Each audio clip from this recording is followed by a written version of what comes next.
And we are back with the Vacuous perspective.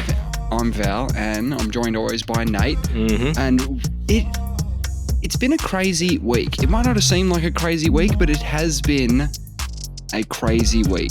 I can think of a couple of crazy things. Yeah, why do you reckon it's crazy? We are going to get crazy tonight with a couple of things. Yeah, good, yes. I'm not going to go into great detail onto the other crazy things, but I'm going to start us off with something that is kind of crazy, but also start me off easy, news. All right? Lube me up a little bit first, please. That's right. A friend of mine spoke to me the other day and said some weird words to me. I'm an MMA fan. Are you an MMA fan? Yeah, look, I'm very partial to it. I don't know. You're an NBA fan as well. Yes. This is a bit of a crossover, and this is why it's captured a lot more people's attention, because he said to me, did you hear about Conor McGregor? He beat up a mascot, right? Absolutely hospitalized. Right. So, yes, he did punch a mascot in the face and then proceeded to give him the punch on the ground, which is common in MMA. It's not very common in boxing. So, gives him the old punch when he's down, straight in the face. Yeah, right? he gave him the double tap, didn't he? Okay, do you know what the context of this was? No, my understanding, now correct me where I'm wrong, and I inevitably will be, but it was at one of the Heat games? Yep, ding. So the championship finals, I assume it was, I didn't see it, and I've been watching, I assume it was on the weekend, so it would have been game 4.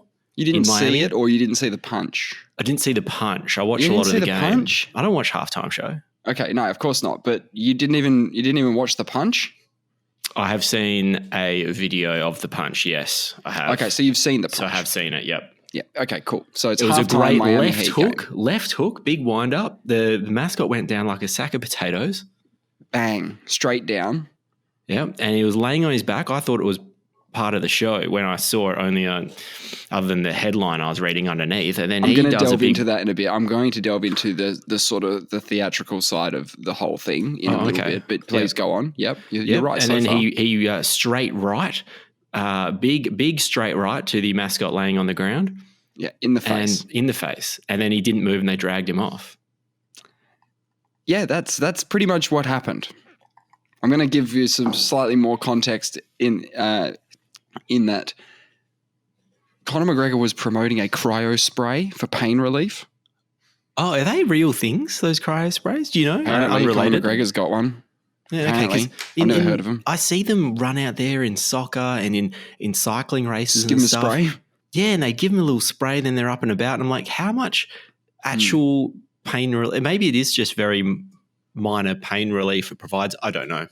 Yeah, we don't really know. We'll try some on the show next week. A bit of cryo spray. So the idea is that he's promoting this cryo spray, and this is the halftime bit, right? Okay. Now, for the knockout, what's the cryo spray called? Do you know? I don't know. It could be called Conor McGregor's cryo spray, for all I know.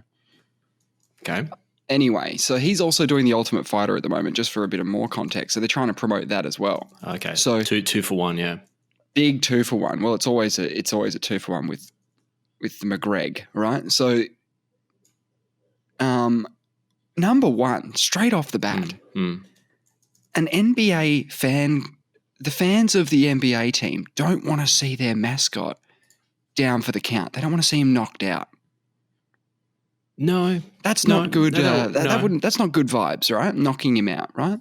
Mm-hmm. Yeah, the mascots, they get it on sometimes. They fight or whatever. They have a bit of a punch on. You know, apparently it's okay. They're wearing big gloves. Like when you're a mascot, the other mascot's wearing a big suit themselves, so they can't really. They're also not usually pain. Conor fucking McGregor. That's true. That's the main thing that here's the problem with, because a lot of people would say, "Oh, I'd fight Conor McGregor for $100,000 or $200,000. I'd fight him." That kid in the suit did, and it was a guy. It could have been a girl in the suit, for all he knows. Mascots famously don't reveal their identities. Okay. Mm-hmm. So he could have just clocked a lady. We didn't know, right? Anyway, he's okay, by the way. He he did go to hospital, but they did discharge him without any serious injuries. So PR stunt, right? Okay, so scenario number one. Conor McGregor, like they might not have rehearsed it enough, or he just swung too hard, but he clipped him. He clipped him so hard. Like it looked like a good punch, the first one. It did. Even the first one looked good. Yeah, no, the first one looked great. The problem with the first one was from my memory, it was a big roundhouse left. And the mascots, I assume, have very poor vision. Like, I haven't really worn too many mascot suits, but I think you have tunnel vision in those things. So you wouldn't see that coming. Very much. Not that that's going to help you too much, but I mean, understanding where the punch is coming from and bracing for impact probably could help. For example, they could have walked out there. Conor McGregor could have walked out there, given him a little to the stomach, little little love taps. I'm not talking even punches. Tickle, yeah. Not even punches, just little pew pew pews, and then get the spray out on them and spray them. Yeah, right? bit of Job fun. done. Job done. Bit of fun. No one gets hurt. This guy got clipped, right? I think one of the commentators, you can kind of hear just over the broadcast, like something like, he's going to need some cryo spray after that one. And it's like, oh boy. Oh boy. Now, so scenario number one, they didn't rehearse it. He didn't, or he just went way too ham on it, right? Scenario two, they didn't rehearse it at all. And he just thought, look, big puffy suit. He should be able to take one of these. Big puffy suit. Just completely underestimated what this thing is doing to protect the human inside, right? I could see how you'd think that headgear would be some form of protective headgear, yeah. Yeah, so I'm going to clock him. That's not what it's designed to do. No. It's designed to be a big fluffy animal. That's right. You're designed to look great. So he's clipped him. He's hit him at full hit. It's the same clip he gave to the old man. Big hits. And it's just bad PR. He's memed himself in a way. A friend of mine pointed out he's kind of just a meme of himself now. A meme. And, okay. And so. An exaggerated version of himself, Yeah, okay. Because he's had quite a few incidences now, hasn't he? They're racking up. They are racking up. When is it too many? Or are we already beyond that point? I guess the issue is that if you think about it, you would say, oh my God, he must be in a lot of hot water. He must have a lot of problems. But if you go on his Instagram page, it's just him living it up as say what. So you have this like warped view of how the whole thing works. Like, is it, you're just that famous or that rich that you can just do whatever you want now? That's really weird, right? So he's not getting charged with assault by this fellow? This mascot? I don't think so. I think they're trying to close the book on it and be like, he's okay. He's okay. He's been released. I don't know if it's another Conor McGregor check out the back scenario where it's like, hey man, sorry about that. I probably fucked up a bit there. Soz. I don't know if it was that, but it doesn't look like it's going to go much further. No.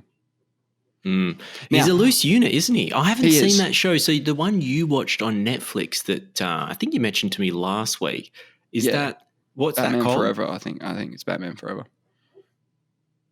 Batman Forever? Yeah, McGregor Forever, Batman Forever. Oh, yeah. McGregor Forever. Okay, is that what's called? Okay, so do I need to watch that? Yeah, sure, why not? Is that the one where his juices start flowing when he's looking at the crocodile? He gets very excited about it. Yeah. When he's on holiday, he's getting all aggro. Okay. He's absorbing the primal nature of the crocodile and getting very excited. Yeah, okay. I read a news report on the Conor McGregor thing, and they said that people staff rushed out to see him if he was okay, right? To see the mascot. To see the mascot if he was okay. Now, I don't think that's what was going on. I think they were always meant to go out there because the plan was for him to be knocked out because they had the fanage ready. They were fanning his face. Okay. What? What do you mean, like a big manual fan? What? No. You know how in a comic book, in like a cartoon, if someone gets knocked out, they'll fan their face and they'll come back and they'll be like, oh, I just needed to be fanned in the face a bit. Don't they get them on the Epsom salts? Or wait, not Epsom salts. They're the relaxing ones. What are the ones that you sniff? Wake you up. Yeah, they should have had some of those on the ready. They don't. They're not qualified to carry those. but they are Did qualified. they give to, him some spray? Wasn't that the whole promotion? Didn't they need to get some spray onto this fellow? I think that would have made the whole thing worse.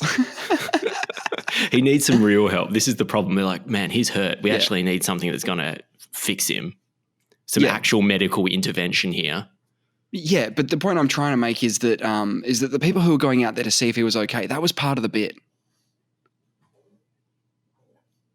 That was like rehearsed. That was rehearsed bit. They go out there and they fan him back, and he comes back and goes, "Oh, whoa," you know. He wasn't meant to get dragged off. I don't think, because they ended up, or maybe he was meant to get dragged off the whole time. You know what I mean? It's like couldn't survive a shot from the big dog. Like, of course he couldn't. But anyway, that's one thing that happened this week. They should have just started showering him in proper 12 whiskey as well, just to really get the trifecta of promotions. Yeah. Or just get Conor McGregor to have a few whiskeys before he belts the guy. Yeah, that would make more sense. That's very Irish, isn't it? A couple of shots of whiskey, start punching on with leprechauns. Yeah, and this leads beautifully into one of the other things I was going to talk about this week, which is the Australian government banned the use of single-use vapes. I have recently been led to believe, okay. So you can't, the little ones that have it's all disposable. Use it till it's done, throw it in the bin. And so why are they doing that? Why are they doing that? What's the problem with those in particular? Is it bad for the environment with the batteries or something? Like, do we need some edible batteries in the house? Is that what we're talking about? Yeah. I think that would be a perfect. I don't think. So why have they banned them? That. I don't really understand. Like, you can go out and buy a pack of, Marlboro whatevers. Yes. And smoke yourself silly. Yes. Yeah, that's legal. Yes. Yeah, that's legal. So what's the problem with the single use? I think that it would have been because of they're quite popular. They're quite, heaven forbid. They're quite popular. They're quite simple. A popular product. No. They're quite simple to use. It's simple. I know. These all sound like good things. But and cheap. I think and they're cheap. And I think what are the negative health? What are the negative health? I think it was more the kids were getting into them, right? Sounds like more of an education issue than the kids have been smoking since the 60s. It's not like that's changed, right? It's much less now. It's great. It's way less. Yeah. We did a big cigarette turnaround in Australia, where it went from rates of upwards of 35 to 40% down to what it is now, which is probably around 15%. Maybe even less. It could be less. My boss describes times at work when he was smoking in the elevators on the way up. Yes, Wild West. Wild West. People coming into his office, they'd share a smoke while they're chatting about things. Love it. He said he was constantly smoking. Yes. And that was just expected. Can you imagine just being in the office and everyone's just having a chuff? Yes. I can't imagine it now, but yeah, I can see how it would have happened before. And we've talked about that we talked about how we made a big turnaround on nicotine / tobacco. You've predicted a big turnaround in the future in regards to the way alcohol is consumed, right? I think so. I can see very similarities between these two things, and it's what the government puts in the public health spotlight. It's what it cracks down on. Yes. What it creates a target. It goes, we want to do this, buy this, or whatever, right? They have targets they want to hit.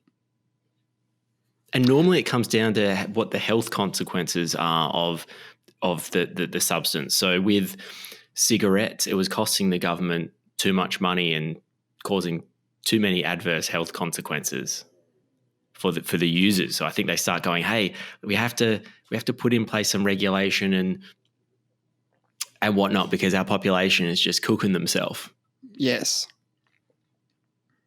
And then I think alcohol is, I think they'll start, now that they've dealt with cigarettes, they'll start looking at other things. And then you know what's after alcohol? What's that? I think sugar could be, wow. They could have a good look at sugar. There you go. I don't want them to, but I would not be surprised. So what are you thinking about these single-use vapes? My hot take is, right, is as a vape guy, we're already hated by the smokers because their prices are just getting jacked up because the price is being artificially inflated by the fact that less people are smoking cigarettes now and the price goes up. I paid $63 for a packet of 25 cigarettes the other day. Granted, I was paying like airport prices, but holy shit, that was not fun. How many dollar dues? 63. 63?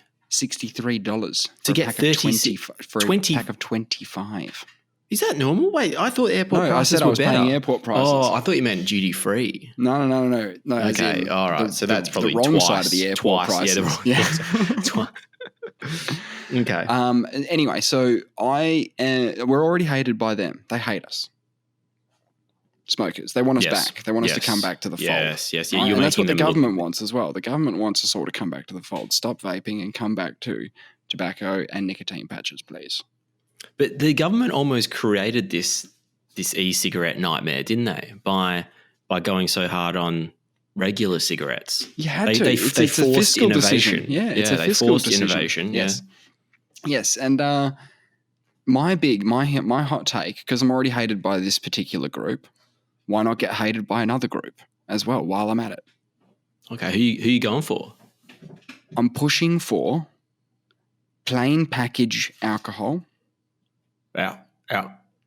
Mm-hmm. And you can't have a color.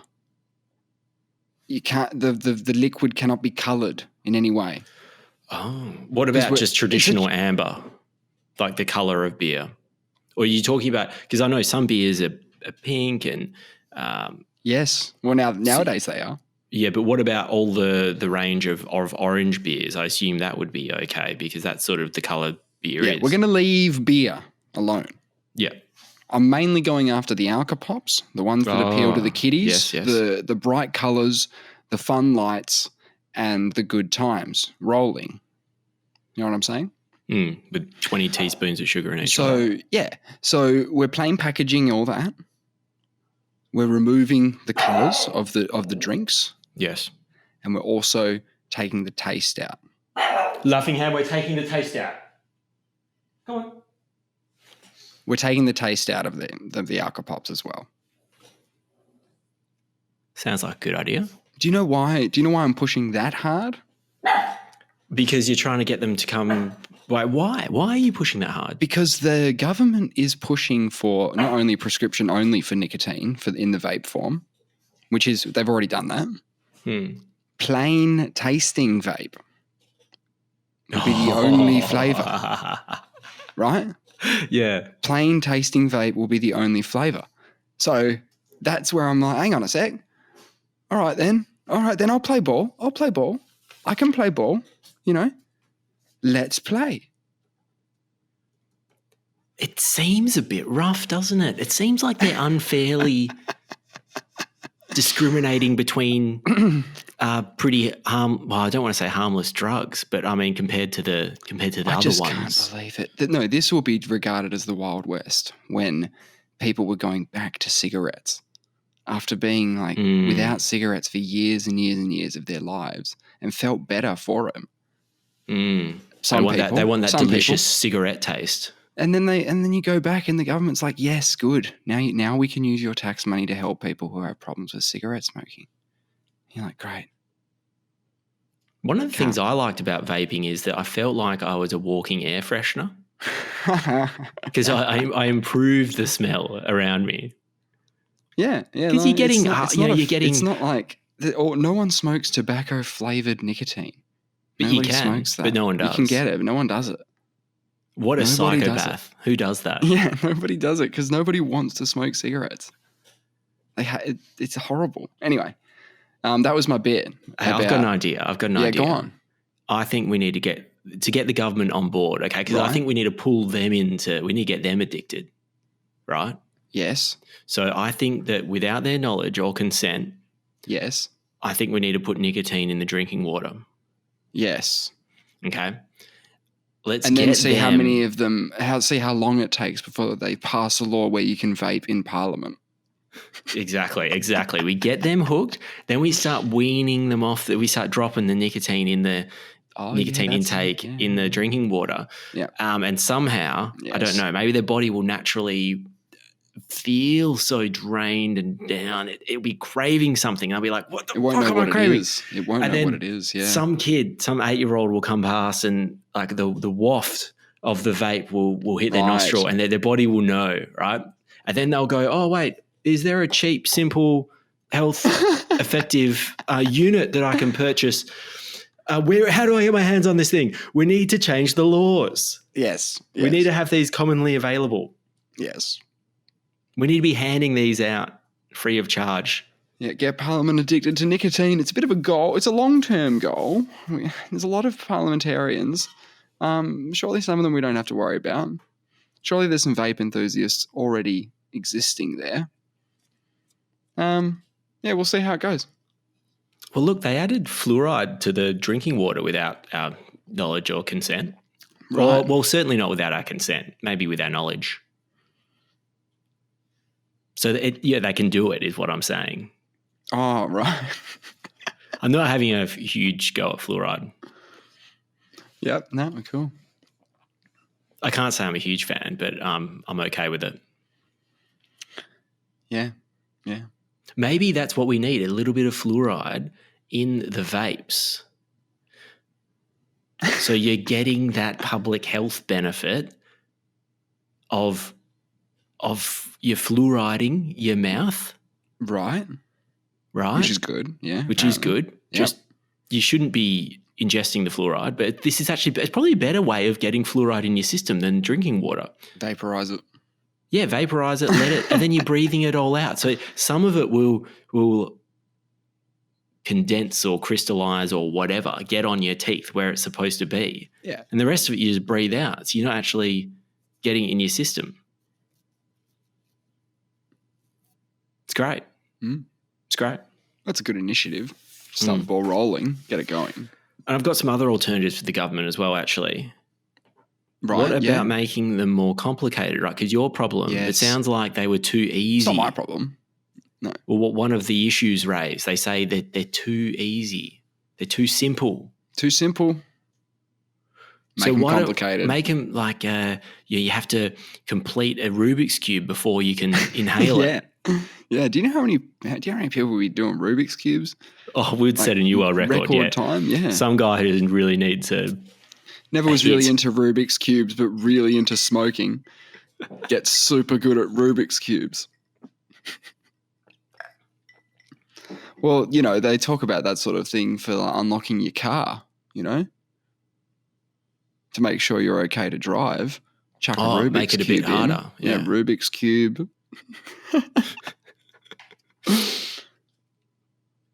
We haven't even got to any of the crazy stuff yet, but we will get there. Okay, yeah. What have you got? I was just what did happen that was crazy? There was a whistleblower, UFO whistleblower. Okay, You heard about this? I've heard about it. Not a great deal. I need some help. So I don't have much help for you. Yeah, I don't have much help. Is there some way we can get help? Will anyone help us? Well, let's just talk about what he said. He said that the US government is in possession of alien craft with bodies. Yep.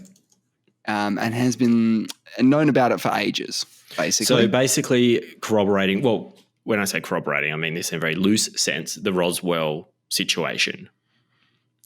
Isn't that bodies craft a long time ago? That's bodies craft, yeah, that's bodies craft. Yep. I mean, I don't think he said anything about Roswell, but I don't think he did either. It could have been any time. We don't really know when he's talking about, I don't think. And they're in a similar vein, aren't they? They're in a similar vein. Either. It's not like he has phone footage of him and the aliens or the craft or anything. So once again, you're in this position where you're like, why should anyone believe you, right? Okay. I'm just going to get an article up on this. Do you want The Guardian? Do you want Vox? Do you want Catholic Answers? Or do you I want Catholic Answers. Okay, UFO whistleblower says we have an alien craft. This is 4 days ago. Yep. let's have the brief. Yep. Okay, we'll see what they say about it. A former intelligence official turned whistleblower has given Congress and the intelligence community inspector general, extensive classified information about deeply covert programs that he says possess retrieved, intact, and partially intact craft of non-human origin. Yes. The information, he says, has been illegally withheld from Congress, and he filed a complaint alleging that he suffered illegal retaliation for his confidential disclosures, reported here for the first time. There you go. And when it says reported here for the first time, it was not Catholic Answers. No. They were extracting something from the debrief. I'm glad. So what have they got a hot take there or something? Is there a bit of an editorial going on? Yeah, it goes here on. At the Catholic, yeah. It goes on for quite some time, and it ends with "Only time will tell." Right. I don't know if you want me to get into it. I'll have You a can quick if you scan. want. You can if you want. Yeah, we'll have the main bits. Okay, the main bits. And so, what have you heard in a nutshell? Just basically that. It wasn't really right? what I heard from him. It was another story that caught my eye, which is there was a Las Vegas family who reported a spaceship, something crashing into their backyard. A Las Vegas family. Okay. Yeah. Wow. So Las Vegas area is probably pretty big. This looks pretty suburban, like, yeah, where this happened. Now, that just sounds like every other UFO story you've probably ever heard, alien spaceship crashed in the backyard. So you got the 911 call that was made, and they're saying, hey, there's something in our backyard, and there's like an 8-foot thing looking at us. Really? Yeah.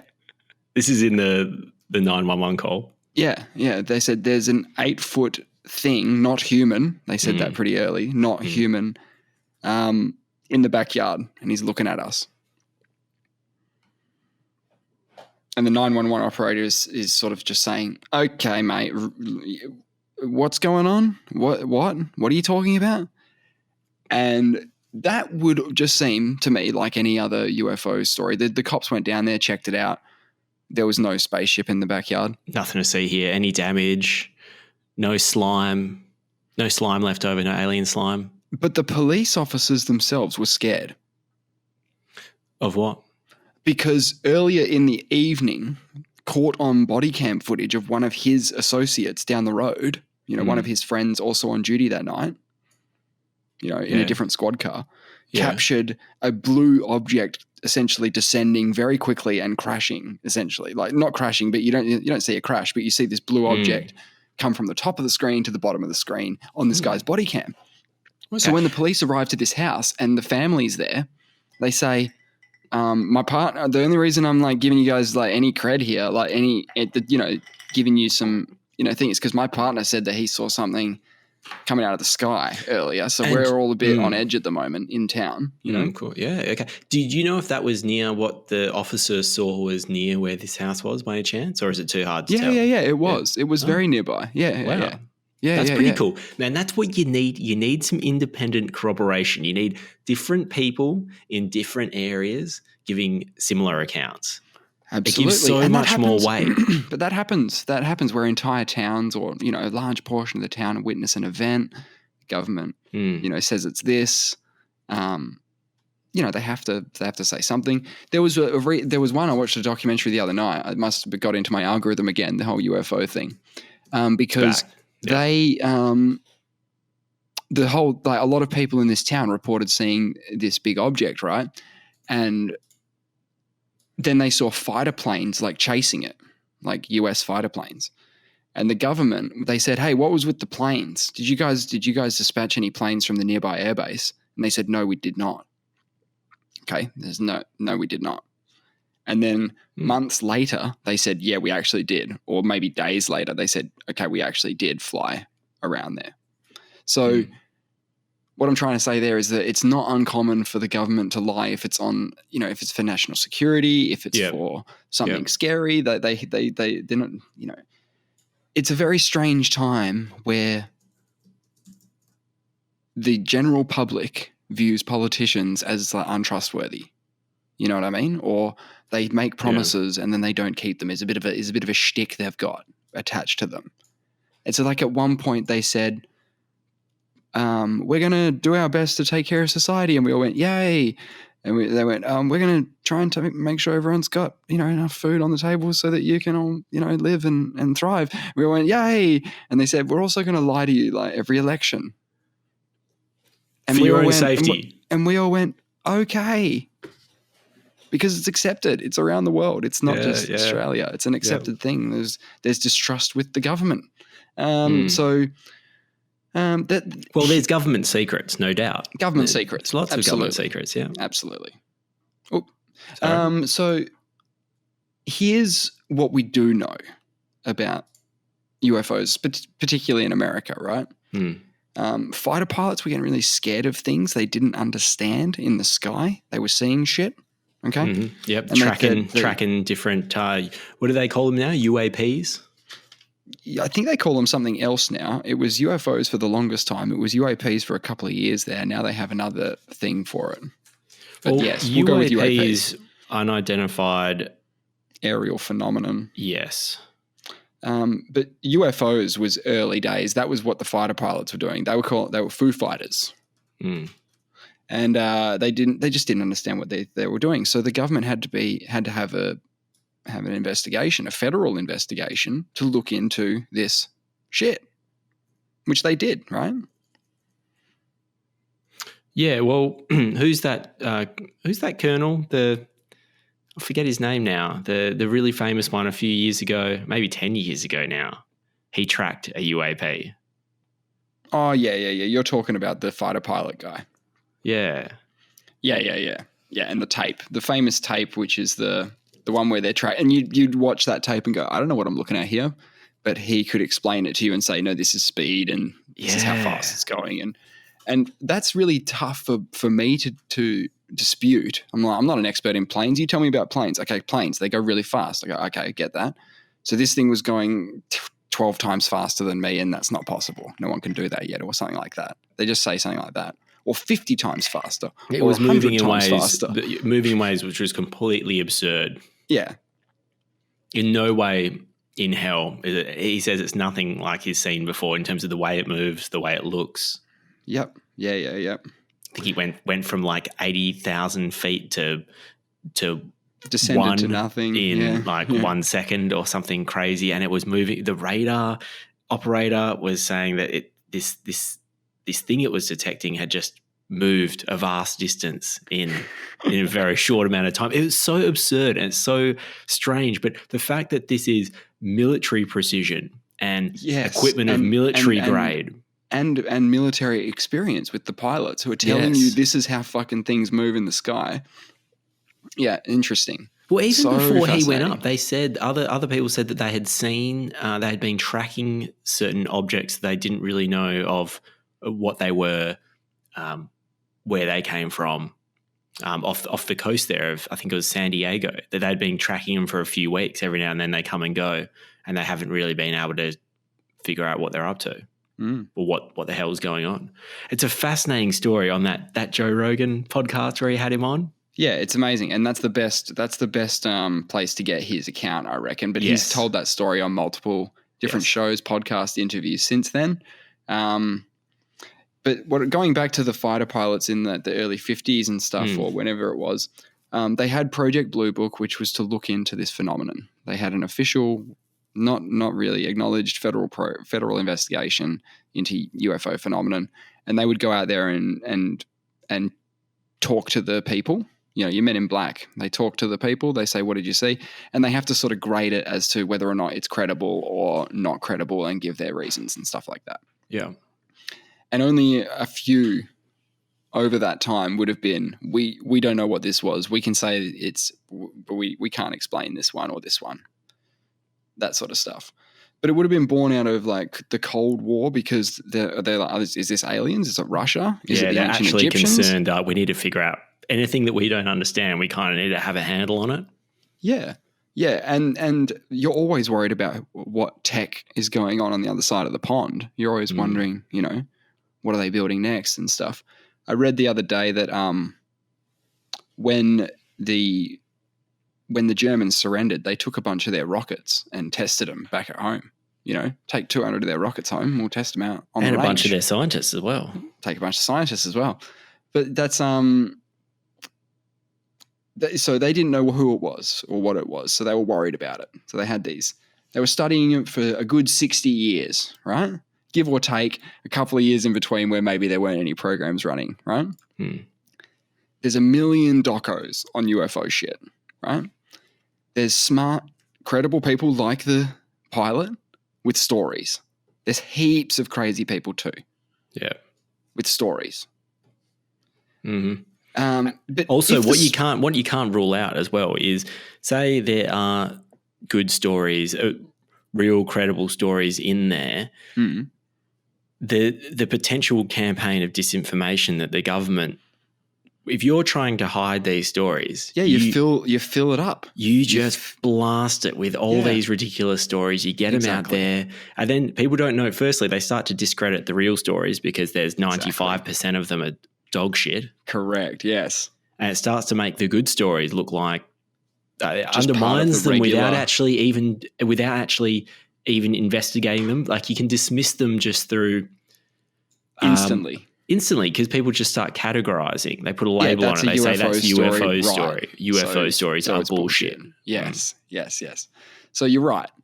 But if the smart people end up being right and the credible people be right, it means that some of those crazy things from the crazy people happen too, potentially. Yes. Which opens it up a lot. Now, here's my hot take.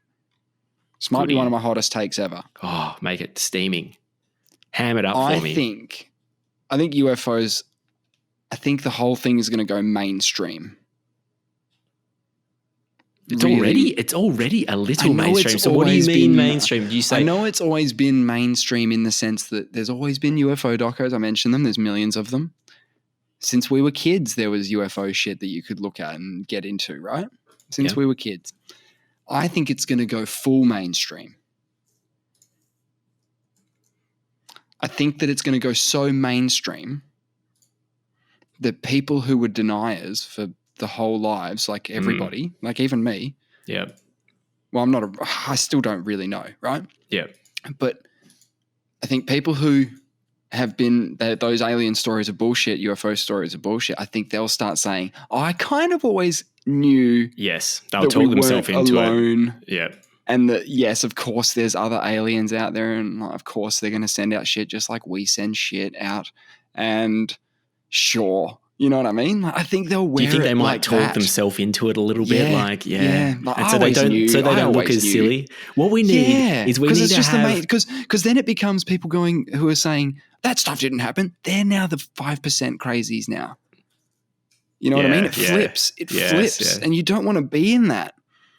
It sucks. I think we need to set the record right now. We need to do a census where everyone has to publish lock it in, yay or nay. So they ask you a series of questions. They say, right now, does other life exist in the universe? So, and surely right now, the vast majority of people will say yes to that, I would say. If they're kind of on top of this stuff, I don't want to say educated. I mean, if they care about life and the vastness of the universe.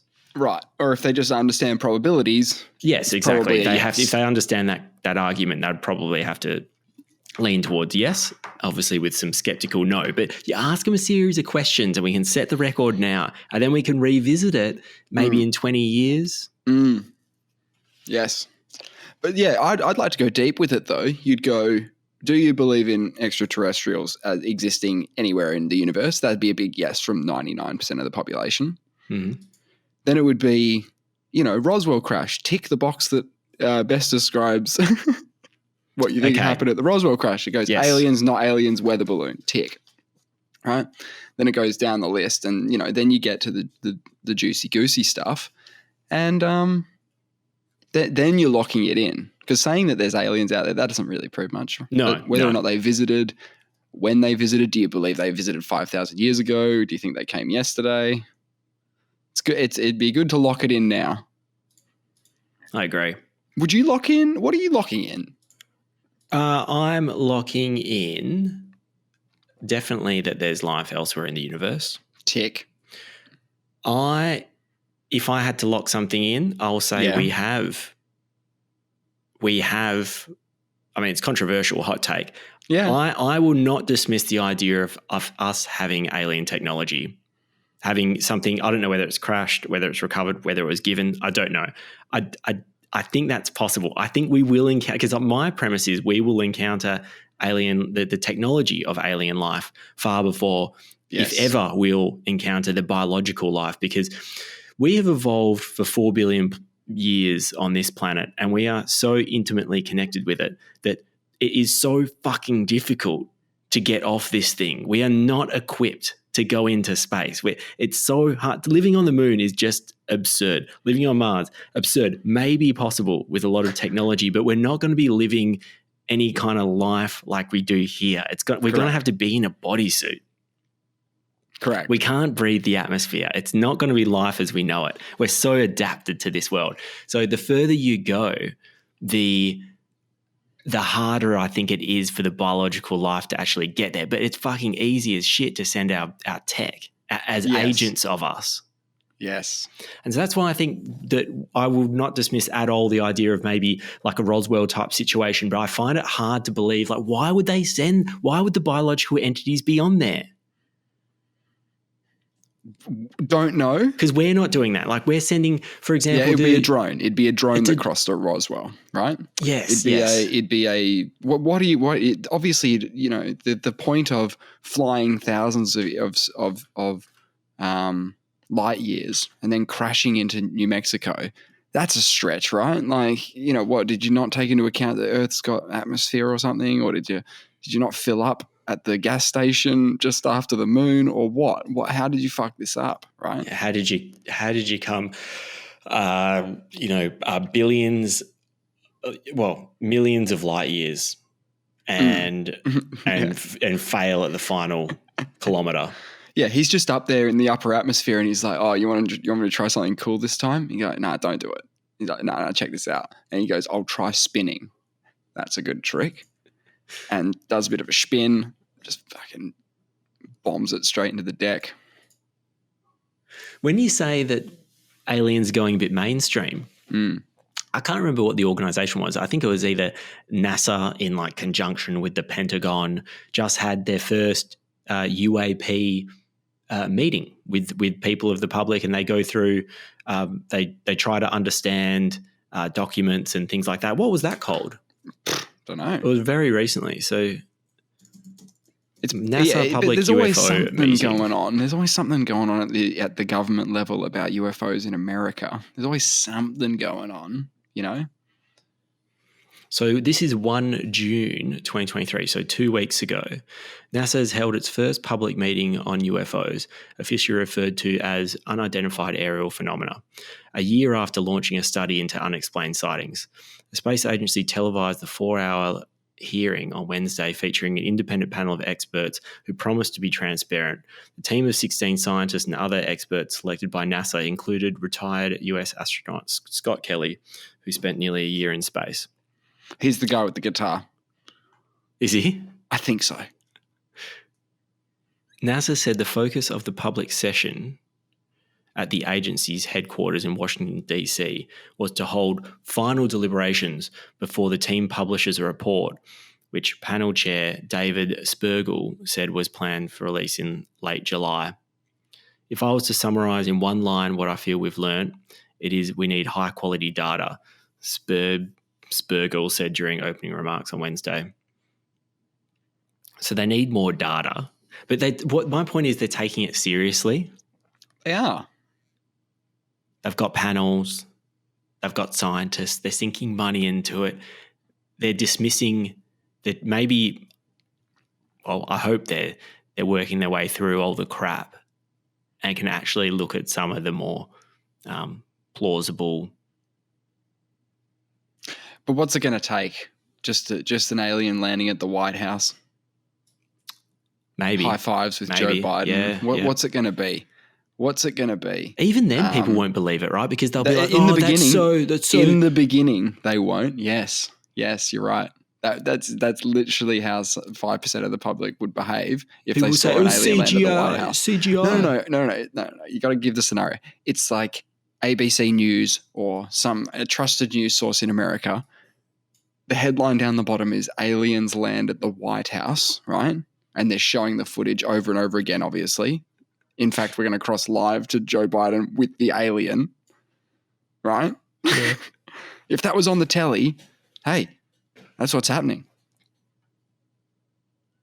The news can't do that. They're not allowed to like CGI up hey, wouldn't it be cool if just after lunch we do a CGI alien meeting Joe Biden at the White House? Yes, but people will dismiss it. Yeah, people will say that the news is that, it's or that, they'll just say they're propagating bullshit. They'll say that it's part of the disinformation campaign. Yeah, and the New World Order. Yep. They'll be like they're creating the enemy. They're creating the common enemy for us to come together and unite.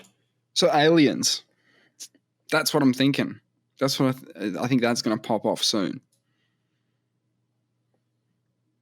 I think so. I'm locking it in. Yeah. It really has. It's been getting a little bit of steam of late. And then you start wondering, are they preparing us for they are. an announcement? Absolutely. So the public consciousness will start to, yes. They'll start to think, get comfortable with it. They'll start thinking, you know what now? I thought that there were no aliens, but I guess now it's possible if NASA are looking into it and taking things seriously. Like, I don't know, but maybe. And then when they do make the announcement, it's like an easy mental leap from going, no, there are no. Yeah, NASA's official position being like, if NASA's official position pre-1990 was, that's all horse shit, get out of my face, and now it's like we're actually doing stuff about it. Yeah, that does sort of turn that around, doesn't it? Absolutely.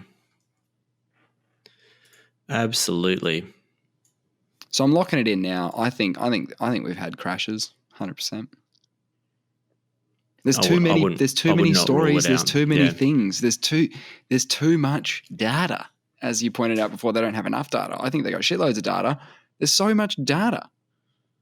I mean, the big one for me was I need his name. I need his freaking name. The pilot guy? Yeah, the pilot guy. But there's been instances where entire classes of children / with the teacher witness something crazy. I just and they all have the same experience. That's a pretty hectic lie. The problem is I haven't looked into that. The difference is I've actually watched this guy talk about the footage that has been leaked of him tracking the craft. Yes. And so the difference is I get to make an assessment and apply my brain to the situation, and I can say whether I believe it or whether I don't believe it. The problem with some of the other that circumstance you're talking about is, yes, all well and good, but I don't have the time or energy to actually look into that to make an assessment whether I believe them or not. Not saying I think contextually, a leaked video being explained by the guy who was in the pilot seat, the leaked video aspect of it gives it more cred in these circles, because leaked means wasn't meant to get out. Leaked means nobody should be watching it, right? That's the added bit of spice in the pilot story, is that we were never meant to see that footage. It's military stuff. Absolutely. His name's Commander David Fravor. We have his name. It's Commander Fravor. We finally got his name. And what was very interesting about this, though, is one day some guy sent him a link to a fucking obscure alien website that none of us would probably ever check out in our life, and goes, hey, man, was this you or something? Or one of his mates, or I think it was one of his military buddies that had seen, because all the footage and everything got hoovered up and collected by the yes. I think though he came in and he was like, I'm the commander on that ship. He put his foot down and got the tape. I think he made a copy of it or whatever. Anyway, he wasn't the one that leaked it. No. But someone else leaked it, and it ended up on some alien conspiracy website. And that shows how what I would say is the best evidence of a UFO on or near Earth that I've seen. And it had just been squished in with all the other probably bullshit claims. Yeah. I mean, you can CGI up something, you can do all sorts of stuff, but yeah.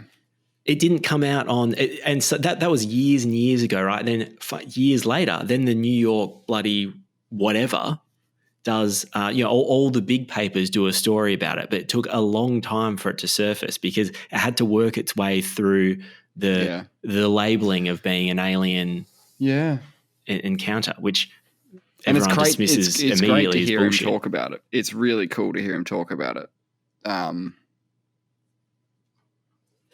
Because he's quite a smart dude and he still doesn't really know, right? He still doesn't really get it. Well, he's so skeptical and objective about it. He doesn't say anything about it being aliens. He says it's not. It's technology that he is completely not familiar with, and didn't think it was at all possible the way it moved. Yeah. And if someone in his experience, and if someone who does a regular office job or something, or a regular job in general, says, we don't have technology that can move that fast, you could be like, mate, come on, what do you know about it? But a fighter pilot who flies some of the fastest shit we do, he knows stuff about the way shit moves. So and the way things look in when they fly. So one of his, he knew straight away that there was something very peculiar about the way this thing would move. It was vibrating at one point. It was moving like a T. It was moving forward and backwards, then left and right above the ocean. It went down the ocean level and was oscillating in this. And he went down to see it. He was doing like a downward spiral to go see it, and it sort of started mimicking him and spiraling upwards to meet him, and then it just zipped off, disappeared, and reappeared at the original point where he had engaged it. Oh no! It went back to spawn. It went back to its spawn. Yeah, back to spawn. Wait, so. That I think what the story was, I probably have to re-listen to it. They pick it up on the radar somewhere, like back at base. He had set a waypoint or something that he was going to, or I think they have a predetermined waypoint that they return to in certain situations, and they go, and the radar operator says, "Mate, you won't believe this, but we've picked up something at your waypoint where you're heading. It's already there." Oh my God. So crazy. It sounds crazy. It is. It is crazy. And I think it needs to be given the crazy respect that it deserves as well. Absolutely. And apparently a bit more chatter. I've brought it up once or twice with people, and the people who I've brought it up with have never looked into it or I've asked them again about it later. I was like, oh, did you read about that thing? Yeah, did you check it out? And they haven't. And the sad thing is as far as I'm concerned, it's the best story we've got. It's the best story we got. And it's probably, it could be one of the big breakthroughs of our lifetime. Like it could be the first real sign we have of alien technology. Imagine that's an option for civilizations throughout the universe, is that foreign alien technology might crash on your planet and spark a technological revolution. And we've got to factor it in. We've got to factor it in. I mean, we're just building huts out of clay at the moment, but we got to factor it in. We might have an alien crash in. So, yeah, and what would that do? Well, at least you might have an idea. Although reverse engineering something like that would have its difficulties. Yeah, you would have an idea about what is possible and what you should be heading towards, perhaps. Yes. Like what form of, because apparently this craft that David Fravor was following had no signs of propulsion. No exhaust. No exhaust, no trail. Heat. No heat signature, there was no back. There was no back. There was no front. And the way he describes it is it manipulated gravity. It would push or something. Yeah, oh wait, no, I think I'm even conflating this with Bob Lazar, that's more esoteric. That's very interesting, and I love hearing about it. But that one, to me, is a bit more of a 50-50, just like it's a really cool story, but I can't but really. if the headlines tomorrow are, by the way, yeah, it's legit, we're not alone anymore, everybody, aliens have crashed here, then you'd have to go back and analyze all of the stories again and then through a different reevaluate lens. them through this new lens, which would be, yeah. What I liked about the David Fravor story, though, is Neil deGrasse Tyson went on Joe Rogan at some point, and Joe Rogan brought up this story to Neil deGrasse Tyson. I was like, here we go. Here's someone who's a staunch. He's not going to believe in aliens. He's not going to give this up. And I want to hear. He would believe in aliens the same way that you and I would easily agree that there's aliens out there. He'd be on that level, of course. But I wanted to hear someone that's very educated. He doesn't know the story. Just he laugh didn't it know off the or story. something? And sort of say, what's his perspective on this? Sure. But what was really interesting is Neil deGrasse Tyson couldn't push me off what I thought the case was with David Fravor. So because he didn't have personal knowledge of this of this story. No. And he said his big way of dismissing this was you need to calibrate your instruments correctly, because otherwise you might think you might have measurements that show it's doing something that in fact it's not, and that you can have optical illusions created in when there's not a lot of things on the horizon. You can have like basically human error and he's just scummed equipment out the pilot. error. It's just he's straight up just gone out on the attack against the pilot's integrity. In some ways, yes. Yeah, well, it's like, oh, come on, man, you got to tune your instruments properly. Get a fucking. And so he's saying, because he's taking an ultra scientific approach to it, he's saying, I can't believe in what you're saying unless the instrument's been calibrated to a scientific precision. But what my point is I mean, the military grade stuff is about as good as you're reasonably going to get in a situation like this. Like it's it's a targeting camera. It's not his phone, It's not his phone in his pocket. It's a targeting computer. Like, anyway, it's funny that DeGrasse has to appeal to his audience, I think. And if he gave any cred to the story, he'd lose a bunch of people who'd be like, man, DeGrasse's a fucking UFO guy now. Yeah, he gave it no cred. And I found it a little bit disappointing, because I thought I want people to come to the table with a scientific thing and smash it out of the park if it is bullshit. Yes, and whereas he basically said poo-pooed the whole thing, saying and I was like, oh, what I'd like to say is acknowledging, I don't know, that sounds fascinating, blah blah. I then say, look, I would kind of to give you the kind of 100% confirmation that you probably want, I would have to have X, Y, Z, and just maybe entertain the idea a little bit more. He was very dismissive of it, and I was like, that was upsetting. Off. Yeah. Ugh. Yeah, no, that is upsetting, because you'd hope that the best scientific minds have a scientific approach to everything. You got to listen to the guy. You got to understand what he's talking about before you dismiss something. Probably didn't look at it at all. Anyway, yeah, that is. I think that's what people like about Joe Rogan as well. He'll entertain anything. Yeah. Well, let's hear it and scrutinize it, and he'll say if something's bullshit, he'll call it out. He'll say it's bullshit, but he'll entertain anything. But he doesn't know anything either. No, but he can use his brain. Yeah. He can say within, from what he understands, he can ask the right questions. Yeah. No, I like it. So, yeah, long story short, I think we're gonna start seeing a bit of turn on that front. You might be right. One day the normal beat the aliens, aliens, UFO tech, yeah. Did you watch any of speaking of like space stuff in a more casual kind of context, not so serious, did you watch Stars on Mars? I still haven't got the first episode watched yet. Are you watching more of them? No, I haven't watched the second one yet. I'm not even sure if there is a second one out. I'll tell you in a second. You want me to watch it. You want me in the torture, don't you? Because misery loves company. You don't want to watch it alone. You want me to watch this as well. We need to talk about it. We need to watch it to talk about it. Yeah. I don't think it's great. It's underwhelming, but I still think you should watch it so we can talk about it. Absolutely. It feels a little bit contrived, and it just feels like Big Brother.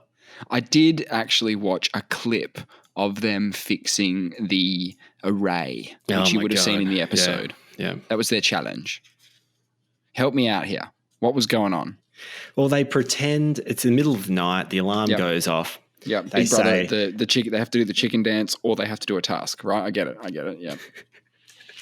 And Marshawn Lynch at the time, he's the commander of the unit right now. He got Who's voted that? in. He's a quarterback. He's a running back that used to play for the Seattle Seahawks in the NFL.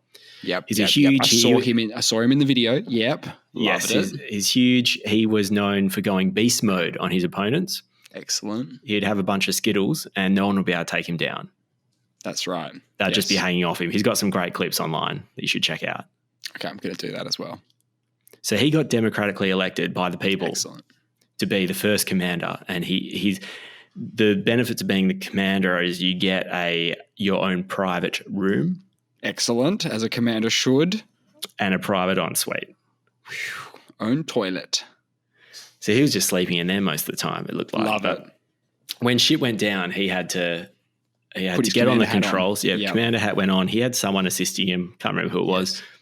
The other Lady. 10, some lady, the other 10 had to go out, and apparently the premise was William Shatner jumps up on the screen, all pre-recorded Mission stuff. control. Yep. Mission control says, all right, guys, we've got a problem. The arrays come down in a solar storm. Oh, shit. Yeah, we're going to have to get you to get out there. You're going to have to collect some bits of the array that have been strewn about the camp. Yes. Maybe even a satellite or two or something. You're going to have to chuck them back on.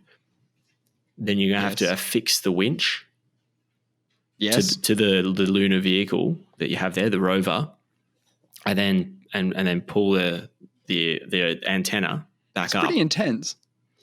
Yeah, but it's not really obviously. It's just designed. It's like a big piece of Jenga.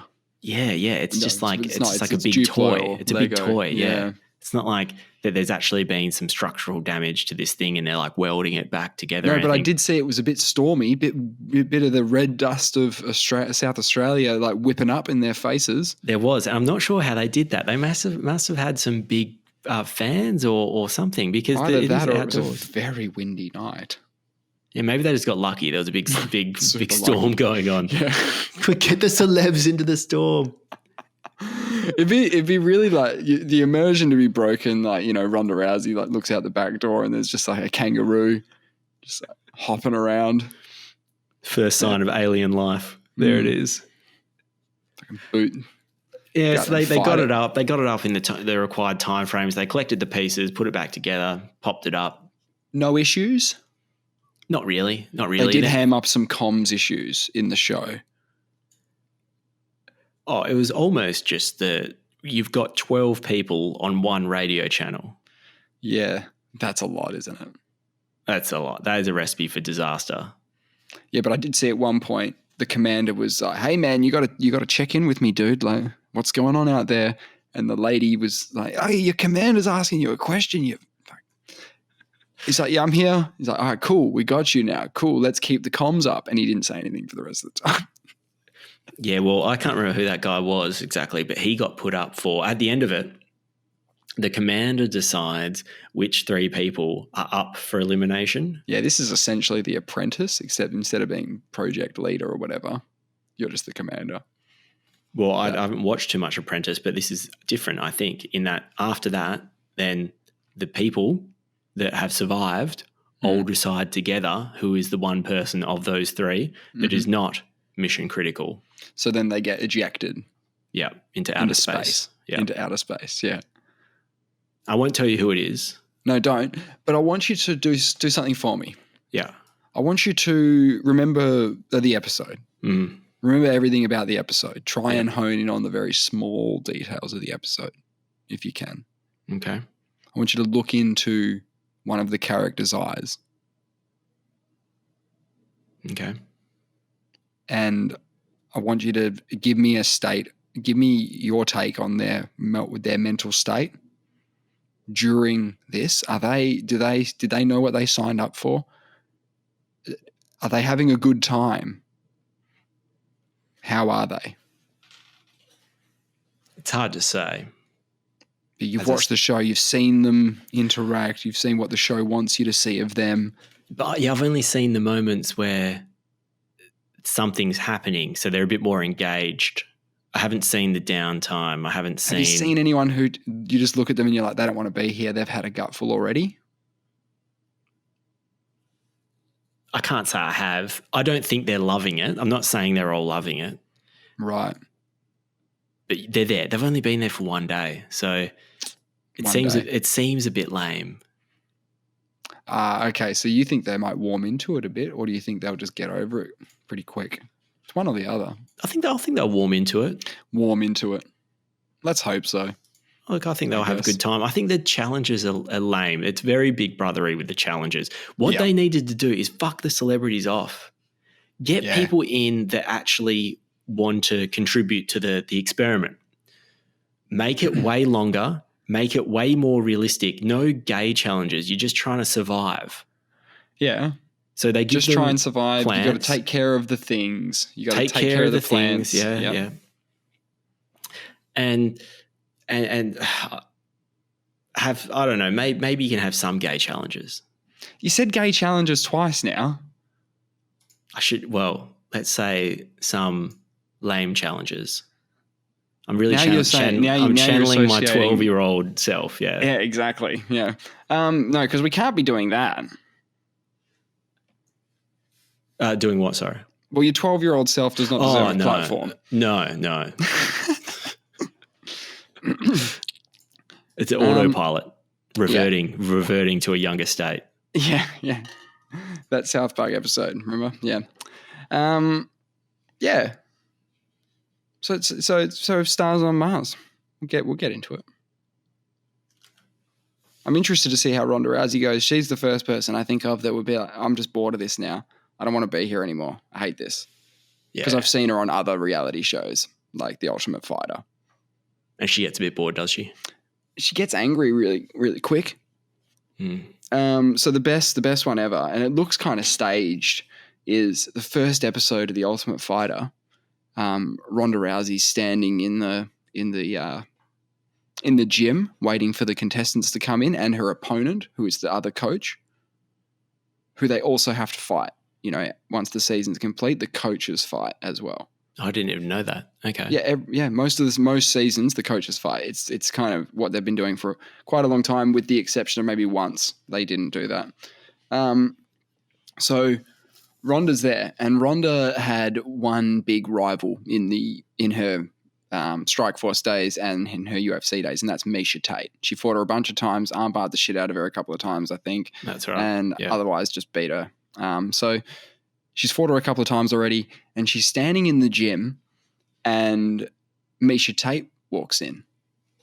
And Miesha Tate was not meant to coach this season. It was meant to be Kat Zingano. Or Kat, yeah. Yeah, I think that's her name. And so Ronda says, "Hey, what are you doing here?" And she goes, I'm coaching The Ultimate Fighter, just like you. I'm like, that's why I'm here. I'm here to coach. And she just goes, "Oh, where's he at? Where's he at?" Right? And just starts walking off. And she looks all angry and puffed up. Yeah. And she was trying to find Dana so she could give him a piece of her mind. Yeah, what was she upset about? I'm not coaching against this. You think I want to spend fucking 12 weeks with this bitch? You know, like, I've meant to fight Kat Zingano. Like, she's out with a knee injury or something. She's like, fuck. You know, she's really angry. And whether or not she did that for the cameras. That's what I was going to say. It's part of the show. Of course. But it was hammed up, is all I'm saying. So she's an older lady now. She might be a new lady. Don't know. That's one reason I'll definitely watch the show, is to see how Ronda goes. Okay. Oh, well, I think you'll be pleasantly surprised. I think she'll go quite well, actually, if she hangs around, if she doesn't get bored of it. I think she's already bored of it in my brain. Anyway, I haven't even watched an episode yet, so I'm going to reserve judge for after watching it. Please. Well, I did some homework. I watched Elephant Man. Oh, the David Lynch movie. Yes. David Lynch, starring Anthony Hopkins, I believe. And John Hurt. Is that who it is? How do you know who plays Elephant Man? Because I he's a assume that's famous who you're actor. referring to. Oh, really? You know the other homework I gave you to watch The Storyteller? Yes. That's narrated by the same guy. That John plays the Hurt. Elephant Man. Okay, the Yeah. Elephant Man is an absolute disgusting, grotesque looking no, it's dude. not. It's not hosted by the same guy, is it? Okay, I'll you check keep that. talking I'll about check you that keep out. talking about the Elephant Man. I just need to look up John Hurt's biography, IMDb really quick. But yes, please go on. He is ugly as sin, isn't he? What, the Elephant Man? The Elephant Man. Oh, he's shocking, isn't he? Pretty good job for the, dude, the makeup and everything else. He's a grotesque abomination of nature. Hot take. Is that what you took from the movie? What? Gosh, what a head. No, I thought you were going for a hot take. No. That's your hot take, is that he didn't look very nice. No, I was just setting the scene. Oh, right. I do love the way he's a very sweet. He's a very tender, loving creature. Beautiful. Yes. He's such a beautiful man. And he breaks Yes. down when people are nice to him because he's just not used to being treated so well. Yes. It's quite endearing. Yeah, it's lovely, isn't it? And then some people are nice to him and other people are just the worst. The worst. He gets to experience the full range. A lot of people won't experience the full range. He definitely gets the full range. And it's really upsetting in part, isn't Yes. it? So he starts off, and you probably remember it quite well because it's a powerful story. I'll be honest, I can't remember it, but I do sort of think it's one of David Lynch's most normal narrative pieces in that it's just a story. You're just on this journey with this dude, but I'm not used to that with a David Lynch movie. If you said we're going to watch a David Lynch movie, I'd be like, oh, cool, let's go, let's get fucked up. That's what usually I'm in the mood for with David Lynch movies. It's quite easy to follow the story as far as stories go, and Yes. particularly for David Lynch, like you're saying. So Yes. he's originally he's basically a freak, and this doctor, being Anthony Hopkins, can't remember what his name is in the movie, but he plays a doctor at the Hospital of London, and he comes across this freak, this Elephant Man that's performing at a freak show. Yes. And presumably it's in the 19, I don't know when it's set, maybe It's the early, right? 1940s or 10s. something, early in that, yeah. So it's very, they're looking very regal and posh and whatnot. And The doctors are, yeah. And everyone, the doctors, anyone of wealth is wearing, vests. And Did he go to a show and see him? He did. Yeah. He was actually trying to locate him because he overheard the Elephant Man show was getting shut down by the police because it was too grotesque and too much of an abomination. Jesus. And that's Anthony a pretty Hopkins, hard thing to put on a freak. Sorry, you're too freaky and therefore you can't work in this business. You're like, hang on a sec, but where do I go? It's my only source of income. Yeah. And Anthony Hopkins, I think, picked up on this, and then he wanted to see this freak himself. So he had to locate the owner and then pay him for a private show. Oh my God. And a little tear falls down his face when he sees this man because he just looks like a sack of shit. And he's also in just the worst conditions ever. Squalor, absolute squalor. And he could tell that the owner was just abusing him for his freakiness because he was also physically abusing him. And yes, it was tough. And so essentially the doctor takes him in, says, oh, can I just have a look at him? I'm just going to use him for observation. I just want to see what he's got and see if I can cure him. And I'm not sure exactly. I think he paid the probably owner paid of the slave owner out. Yeah. I don't recall exactly how that came about. But at the end of the day, he starts living at the hospital despite the owner wants him back, but he's saying, no, this man needs help and I'm providing him with this help. So Anthony Hopkins manages to keep hold of him. Yeah, on medical grounds. On medical grounds, perhaps, yes. Puts him in a suit, and the Elephant Man becomes super refined and polite and is quite sophisticated. Mm. He enjoys art. Worldly. Yes. worldly. He's read lots of things, and People then the wanna meet elites, him. yeah, the elites start wanting to meet him. Yeah. But not meet him to like look at him and throw mud at him and stuff, to spend time and have a drink and get sophisticated with them, you know? Yeah, because they're sort of, I guess, interested. But what do you think is going on there?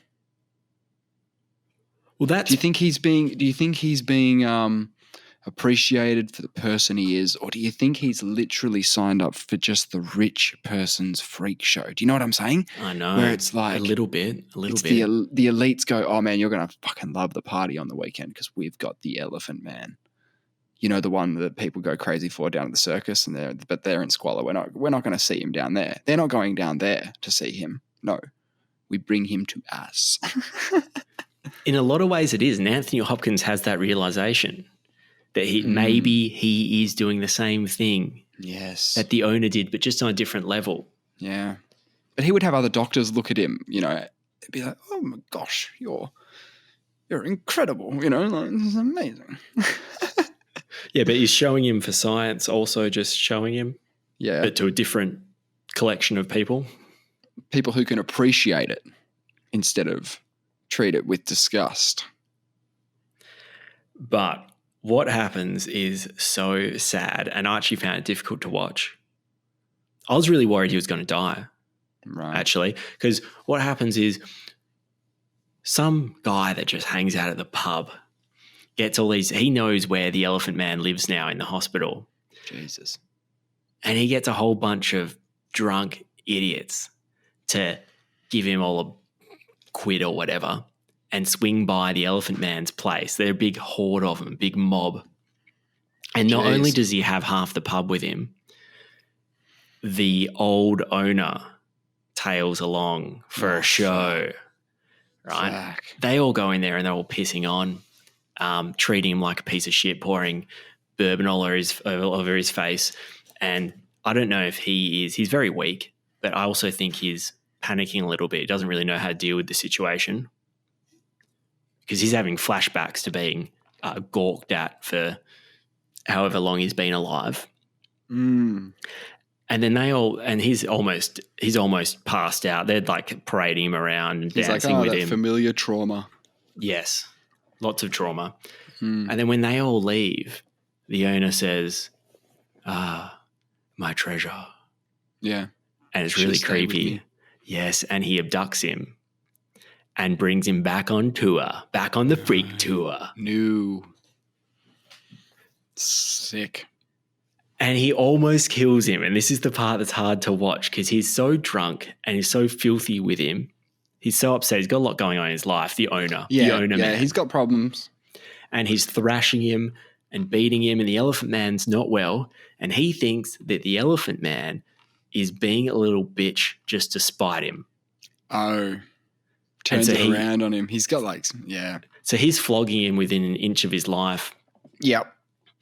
And that's where I was having trouble watching it, actually.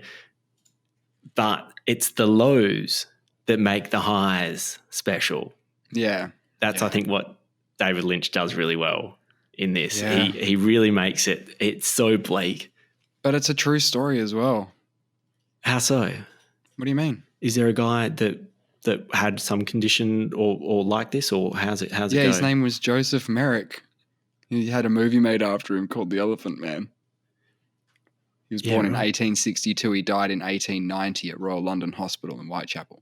I had no idea it was based on a true story. Oh, yeah, it's based on a true story. Obviously, this is, and so what part of it is it, did this owner abduct him again, or is that where it becomes fantastical?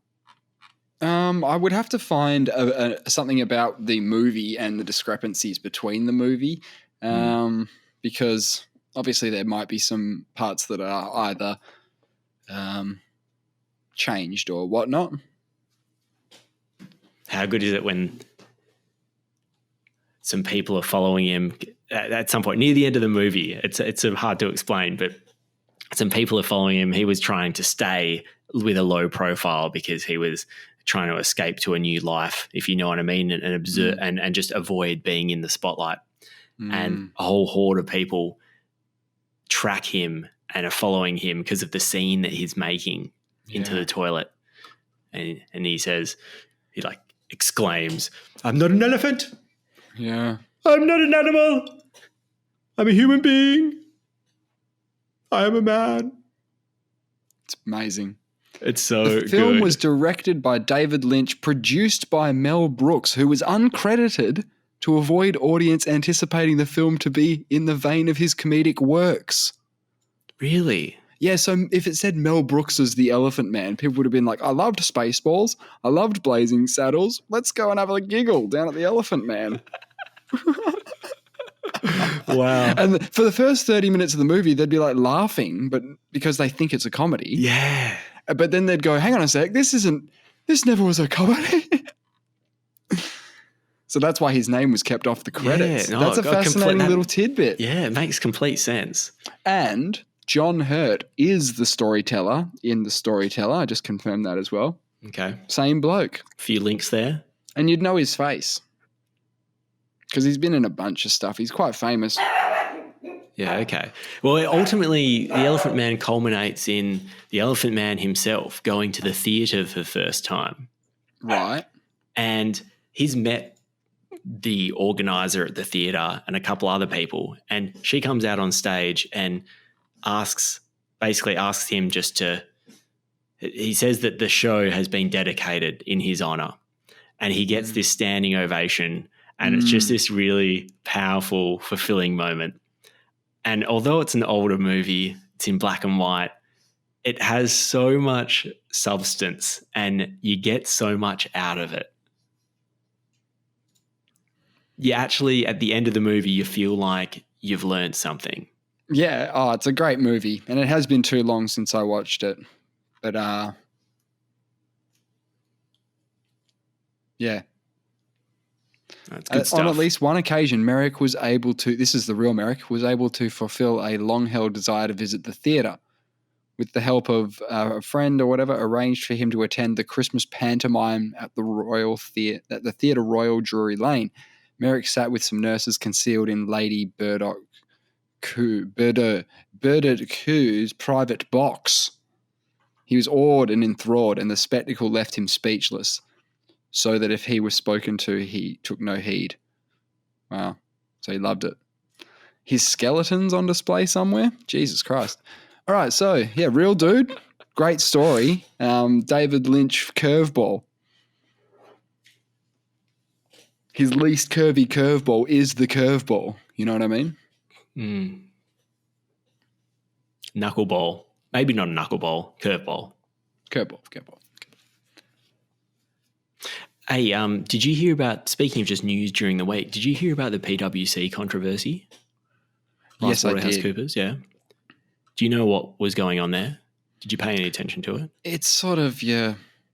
I think it's about how it's essentially you got your governments of the day, they have private contracts, they contract shit out, they pay lots of money for it, and it makes their bottom line, I guess, look better because they pay contractors, right? Well, but they're also making people like their mates rich, right? Is that the idea? Well, sort of. This is how I understand it. PwC was engaged by the Australian government to advise them how to structure laws to stop foreign companies evading tax. Because obviously there's a bunch of loopholes that they exploit. So PwC was engaged by the government. So they're tax professionals saying, okay, what are we going to do with this new batch of laws to actually make sure that we are getting the money that we deserve? So these loopholes can be closed. They're there to, they're giving advice. Now, so there's insight and confidential information there in that there's people at PwC that know or are likely to know how the government are going to, what laws are coming in. Right. Then that information is getting leaked to other PwC partners who are using this information, and they're advising foreign companies how to structure themselves in anticipation of the new laws to come in. Amazing. So that they can then continue to evade and minimize the amount of tax that they have to pay. So the same people who are advising on the changes are also telling people, well, we can sell you the service of getting around this. It is dirty.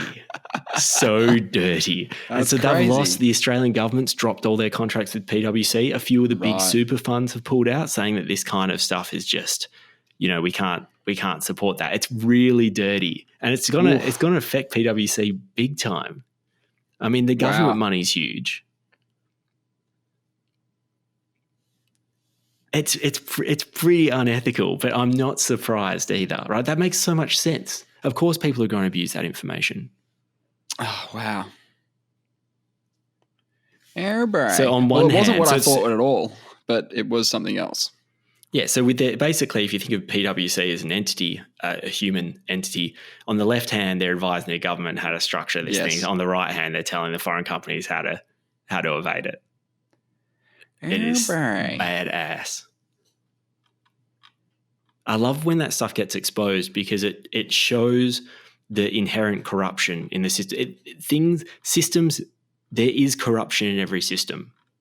Mm-hmm. There is the potential for it where you don't know whether it's there or whether it's not there necessarily. On this occasion, it shows it's there. A lot of the times they'd get away with it. People get away. People share information and it never comes to light. You don't know how big the scale of it is, but it's got 3 paragraphs on their Wikipedia page. So it's a global company.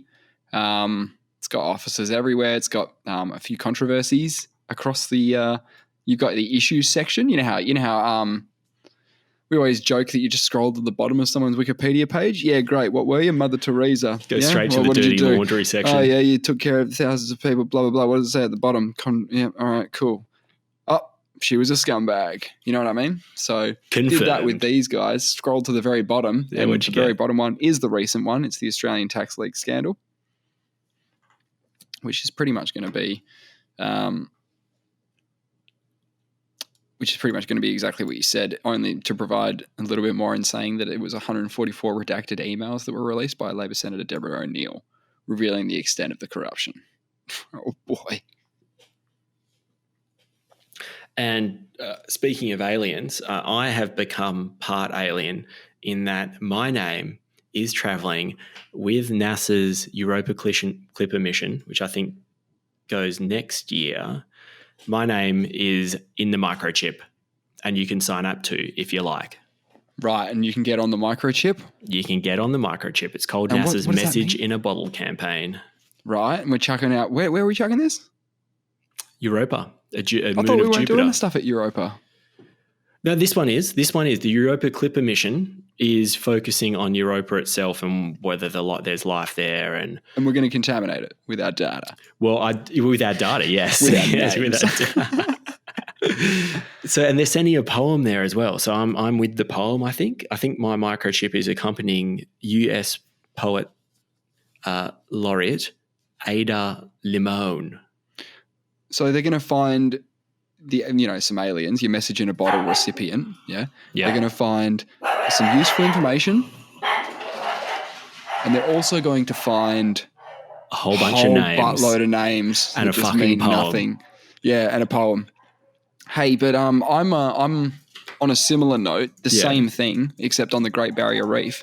League of Legends held a promotion in Oceania. Yeah. And they buried a nautilus at the Great Barrier Reef. There's a nautilus with his big hook. Really? Yeah, just at the Great Barrier Reef. And my summoner name would be on that somewhere because that happened pretty early in the piece. I want to say like 2014 maybe was when they did the thing. Would I have had that or did you have to sign up for it? No, you had to say I want to be on the thing. Damn. I want to be on that nautilus. Yeah, yeah. See if you can get a picture of it, Nautilus Great Barrier Reef, because you could appreciate it. Yeah. I'm going to try and get one as well. See if it's still there. You want to go visit it? The problem with Nautilus is it's an actual... Oh, I see it. Yeah, Riot Games Nautilus statue. Yeah, that's him. So there's a whole buttload of summoners' names on there somewhere. So they'll find that in a couple of thousand years and be like, what the hell is all this shit? Looks like just a bunch of names. Yeah, it's great. I'm trying to find the poem so I can read it to you, but I heard her read it, Ada Limon. Yeah. And it sucked. Oh. That was all right. It just didn't wow me. It didn't wow me. I'm going to get back into poetry. Yeah, write one. Write one for next week. I'll give it a go. I'll put it on my homework list. Poem. All right, we'll have some poetry next week. But thanks for joining us. As always, flick us an email, vacuousperspective@mail.com. If you've got a UFO story, chuck it in. Do you have one? Please. Yeah, I don't have one. I don't have one. But if I'll get one. I'll put that on the homework list as well. UFO story. Yeah. It's going to get high as balls and once just aliens. A thought. Once the UFO thing does go mainstream, we could have an ongoing segment where we take an old UFO story and we give it the bullshit test through the new lens. We give it a bullshit test for today. We'll go up today's UFO story of the week is this guy's fucking story. You know what I mean? Yeah, another great idea. We should have a UFO story every so often.